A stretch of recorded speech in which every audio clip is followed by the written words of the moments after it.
Sir, Bhimavaram డిఎస్పీపై deputy CM Pawan Kalyan serious అయ్యారు sir. Bhimavaram DSP Jayasurya ఆయన పేకాట అలాగే జూదాలను ప్రోత్సహిస్తూ ఉన్నారు అనేది పవన్ కళ్యాణ్ ఆరోపణ. సో ఇప్పటికే జిల్లా ఎస్పీతో మాట్లాడారు, నివేదిక ఇవ్వాలని డీజీపీకి కూడా ఆదేశించినట్లుగా మనకి వార్తలు వస్తూ ఉన్నాయి సార్. హోంమంత్రి అనిత కూడా ఈ ఇష్యూ మీద రియాక్ట్ అయ్యారు. అండ్ గతంలో మనం చూసాం కదా సార్, పిఠాపురం వేదికగా పవన్ కళ్యాణ్ ఈ హోమ్ మినిస్ట్రీ మీద అంటే మీకు చేత కాకపోతే చెప్పండి నేను నిర్వర్తిస్తాను అని మాట్లాడిన హోమ్ మినిస్టర్ అనిత గారు కూడా చెప్తా ఉన్నారు, మీరు మంత్రి, మీరు హోమ్ మినిస్టర్, నేను పంచాయతీరాజ్ శాఖ మంత్రిని, నేను అటవీ శాఖ మంత్రిని, పర్యావరణ శాఖ మంత్రిని, హోం మంత్రి శాఖ మీరు బాధ్యత వహించండి. నేను హోంశాఖ తీసుకున్న పరిస్థితులు వేరుగా ఉంటాయి, గుర్తుపెట్టుకోండి.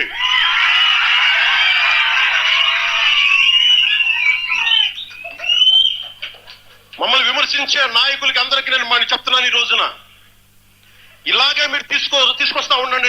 మీరు నిశ్చలంగా ఉండండి, ఏం చేయకుండా హోం బాధ్యతలు కూడా తీసుకోవాల్సి వస్తుంది. రైట్ సార్, హోంమంత్రి హోం బాధ్యతలు కూడా తీసుకోవాల్సి ఉంటుంది అని చెప్పి గతంలో ఒకసారి మాట్లాడారు. ఆ తర్వాత అనిత కూల్ అయ్యారు, ఇద్దరు కలిసి మాట్లాడుకున్న పరిస్థితి, అంతా వివాదం ముగిసిపోయింది అనుకున్నాము.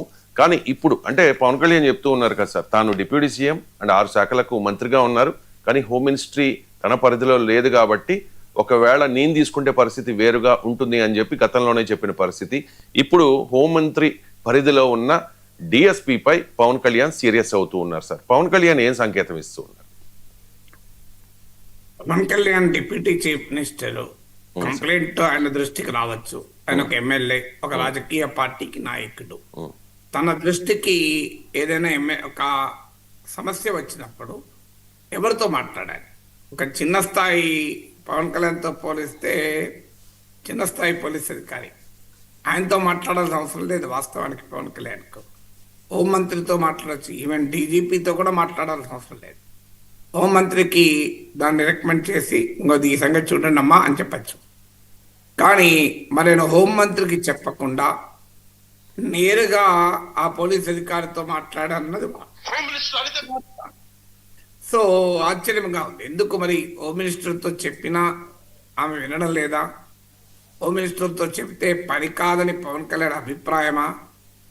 ఎందుకు ఈ 2 ప్రశ్నలు ఉత్పన్నమవుతుందంటే గతంలో మీరు ఇంతకుముందు వినిపించిన పవన్ కళ్యాణ్ వ్యాఖ్యలు, మీకు చేత కాకపోతే చెప్పండి, హోమ్ మినిస్టర్ నేనే తీసుకుంటాను. వాస్తవంగా ఆయన తీసుకోడు, ముఖ్యమంత్రి ఇవ్వాల్సి ఉంటుంది. ప్రోటోకాల్ ప్రకారం ఎవరికి ఏ శాఖ ఇవ్వాలన్నది చీఫ్ మినిస్టర్ ప్రెరోగేటివ్. అయితే కూటమిలో తనకున్న రాజకీయ ప్రాధాన్యత రీత్యా పవన్ కళ్యాణ్ అని ఉండాలి తాను తీసుకోగలను అని. తానే అడిగితే చంద్రబాబు నాయుడు కాదనన్న నమ్మకంతో కావచ్చు. తన క్యాబినెట్లోనే ఉన్న ఒక మంత్రి పని విధానం పైన పవన్ కళ్యాణ్ బహిరంగంగా వ్యాఖ్యలు చేసిన కాంటెక్స్ట్లో చూసినప్పుడు మరింతగా ఆశ్చర్యం వేస్తుంది. ఒక దిగువ స్థాయి పోలీస్ అధికారితో ఎందుకు మాట్లాడాల్సి వచ్చింది? దాంతోపాటు మరో కాంటెక్స్ట్ కూడా ఉంది. ఎమ్మెల్యేలు అవినీతి పరులయ్యారు, అక్రమాలు చేస్తున్నారు, మంత్రులు అక్రమార్కులకు అండగా నిలుస్తున్నారు. ఇవన్నీ ఆంధ్రజ్యోతి కథనాలు, ఏబిఎన్ రాధాకృష్ణ విశ్లేషణలు. నారాయణ పైన ప్రత్యేకంగా అక్రమార్కులకు నారాయణ అండ, మంత్రులు పనిచేయడం లేదు, ఎమ్మెల్యేలు పనిచేయడం లేదు, ఎమ్మెల్యేలు అవినీతి వసూలు రాజాలయ్యారు. ఇవన్నీ కూడా మీకు ఆంధ్రజ్యోతి కథనాలు, ఏబిఎన్ రాధాకృష్ణ విశ్లేషణలు, ఈవెన్ టీవీ ఛానల్లో, అది కూడా తమకు వ్యతిరేకమైన టీవీ ఛానళ్ళకు కూడా కాదు, తాము అభ్యంతరం చెప్పే ఛానళ్ళకు కూడా కాదు, దమ్మున్న ఛానళ్ళని తామే అంగీకరించే ఏబిఎన్లోనే ఉండి కూటమి నేతలు బహిరంగంగానే చెప్తున్నారు. నేను కోర్టు కూడా చేశాను, కుటుంబరావు శివశంకర్లు మాట్లాడింది. సో మంత్రులు ఎమ్మెల్యేలు కింద నుంచి పైదాకా అవినీతిలో కూరుకుపోయారని. మరి కలెక్టర్లు పనిచేయడం లేదు, ఆంధ్రజ్యోతి కథనం. కలెక్టర్లు కాలే బయటికి పెడతలేరు. ఒక ముఖ్యమంత్రి మినహా, కాస్త లేదంటే ఉప ముఖ్యమంత్రి లోకేష్, వీళ్ళు ముగ్గురు మినహా ఆంధ్రప్రదేశ్లో ఎవరూ పనిచేస్తలేరు. ఇది ఏదో వైసీపీ చేస్తున్న విమర్శ కాదు. ఇది ఆంధ్రజ్యోతి లాంటి పత్రికలు, ఏబిఎన్ రాధాకృష్ణ లాంటి సంపాదక మీడియా యాజమానులు, పాత్రికేయులు మరీ ముఖ్యంగా, అందులో తస్మదీయుడు అని నేను అనకూడదు, కానీ తస్మదీయుడైతే కాదు, టీడీపీకి వ్యతిరేకంగా ఉన్న వ్యక్తినైతే వైసీపీ పేటీఎం బ్యాచ్ అనేది తెలుగుదేశం వాళ్ళు రాధాకృష్ణ అనరు. దాంతోపాటు మీకు కూటమి నేతలు బహిరంగంగా టీవీ ఛానల్లో చేస్తున్న వ్యాఖ్యలు, ఇవన్నీ కలిపి చూసినప్పుడు ఏమనిపిస్తుంది, అసలు పవన్ కళ్యాణ్కి గ్రిప్ లేదా అడ్మినిస్ట్రేషన్ పైన? ఎందుకంటే డిప్యూటీ చీఫ్ మినిస్టర్ అనేది పొలిటికల్ పొజిషనే తప్ప కాన్స్టిట్యూషనల్ పొజిషన్ కాదు. మనకు అర్థం కావాల్సింది, ఎక్కడా రాజ్యాంగంలో ఉప ముఖ్యమంత్రి అన్న పదవి లేదు. సంకీర్ణ రాజకీయాలు వచ్చాక లేదు, అంతకు ముందు రాజకీయ పార్టీల్లో పోటీలను దృష్టిలో పెట్టుకొని సంకీర్ణాలు కాకపోయినా కూడా ఉప ముఖ్యమంత్రులు ఇస్తూ ఉంటారు. సో ఇప్పుడు ఆంధ్రప్రదేశ్లో ఉప ముఖ్యమంత్రులు ఉన్నారు, కర్ణాటక తెలంగాణలో సంకీర్ణ ప్రభుత్వాలు కాదు, అయినా ఉప ముఖ్యమంత్రులు ఉన్నారు. సో ఉప ముఖ్యమంత్రి అనే పదవిని నీలం సంజీవ రెడ్డి 6వ వేలుతో పోల్చాడు.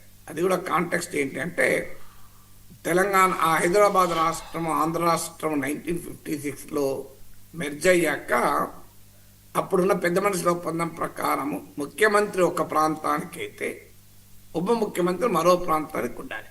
ఆ లెక్క ప్రకారం సీమాంధ్ర ప్రాంతానికి చెందిన నీలం సంజీవరెడ్డి ముఖ్యమంత్రి అయినప్పుడు తెలంగాణకు చెందిన నాయకుడికి ఉప ముఖ్యమంత్రి ఇవ్వాలి.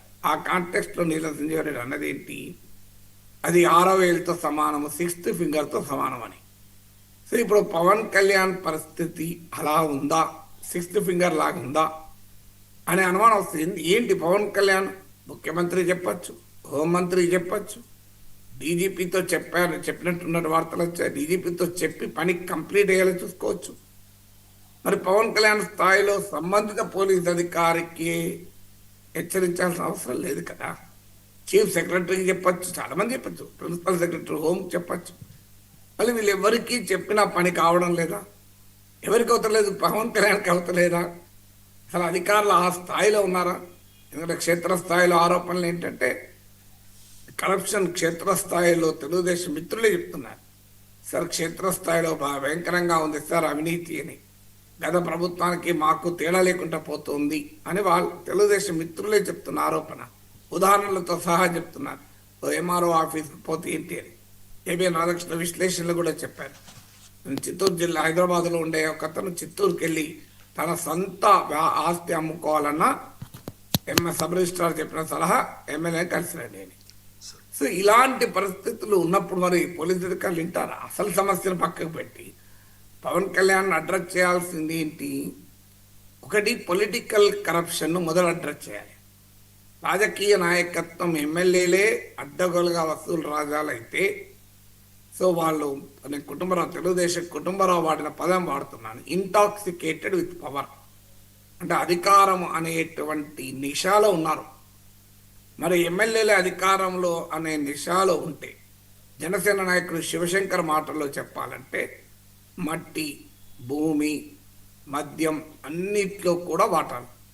ఇది ప్రజలందరూ మాట్లాడుకుంటున్న అంశం. ఇది ఏమి పెద్ద క్షేత్రస్థాయికి పోతే ప్రజలు బహిరంగంగా ఎవరికి ఎంత వాటాలు మాట్లాడుకుంటున్నారు. సో ఈ పరిస్థితి ఏంటి అని అడిగితే, మేము ఖర్చు పెట్టాం 30 కోట్లు, మళ్ళీ మాకు చంద్రబాబు నాయుడు మా సీట్ ఇస్తాడా, మాకు మా పార్టీ సీట్ ఇస్తుందా, మాకు డబ్బులు లేనిది, అందుకే మేము సంపాదించుకుంటున్నాం. ఇలా రాజకీయ నాయకత్వం ఉన్నప్పుడు అధికార వర్గం మాత్రమే ఆనెస్ట్గా ఉండాలంటే సాధ్యమా? Political corruption is the mother of all corruption అంటారు. మంత్రి నారాయణకు అక్రమార్కులకు మంత్రి నారాయణ అండా. ఇది ఎవరు? ఆంధ్రజ్యోతి బ్యానర్ ఐటమ్, సాక్షి కాదు. మరి ఆంధ్రజ్యోతి బ్యానర్ ఐటమ్ అన్నప్పుడు మరి మంత్రి నారాయణకు అక్రమార్కులు అంతా అండగా నిలుస్తుంది, అక్రమార్కులకు నారాయణ అంతా అండగా నిలుస్తుంటే, నారాయణ చంద్రబాబు నాయుడు క్యాబినెట్లో అత్యంత ముఖ్యమైన మంత్రిగా ఉన్నప్పుడు నా పవన్ కళ్యాణ్ నిస్సహాయత వ్యక్తం అవుతుంది కదా. సో అందువల్ల పవన్ కళ్యాణ్ ఇప్పుడు సీజ్ ద షిప్ అన్నాడు అక్కడికి వెళ్ళి. దానికి ఏం జరిగింది? Did anything happen? ఎవరిపైన చర్య ఉందా? ఆ కంట్రోల్ బియ్యం ఎక్స్పోర్ట్ అవుతుంటే ఎవరిని పట్టుకున్నారు? ఏ నాయకుడు ఆరోపణ వచ్చింది? వైసీపీ నాయకుడు పేరు నానిపోయి కదా. మరి ఏం చర్యలు ఎందుకు లేవు? ఎక్కడ ఆగింది? అంటే పవన్ కళ్యాణ్ తాను ఏమన్నా ఏమీ జరగలేదన్న ఫ్రస్ట్రేషనా? తాను ఉప ముఖ్యమంత్రిగా ఉండి కూడా తాను ఆశించిన రీతిలో పనిచేయలేకపోతున్నాడన్న ఆవేదన ఆయనలో ఫ్రస్ట్రేషన్ కనబడుతుందా మనకు తెలియదు. ఎందుకంటే బయటకైతే 15 ఏళ్ళు ఉండాలి కూటమి, ప్రతి సందర్భంలోనూ చంద్రబాబు నాయుడు నాయకత్వాన్ని పవన్ కళ్యాణ్ పొగుడుతున్నాడు. మరి చంద్రబాబు నాయుడుతో డిఫరెన్సెస్ లేవు, కానీ దిగువ స్థాయిలో ఎవరు వింటలేరా? చంద్రబాబు నాయుడు నిస్సహాయత వ్యక్త పరిస్థితి ఉందా? మీకు ఆంధ్రజ్యోతి కథనాలు చూస్తే చంద్రబాబు నాయుడు నిస్సహాయుడిగా ఉండిపోతున్నాడు. ఎమ్మెల్యేలను కంట్రోల్ చేయండి, మంత్రులకు ముఖ్యమంత్రి ఆదేశము. ఇది పేజ్ 1 స్టోరీ ఆంధ్రజ్యోతిలో.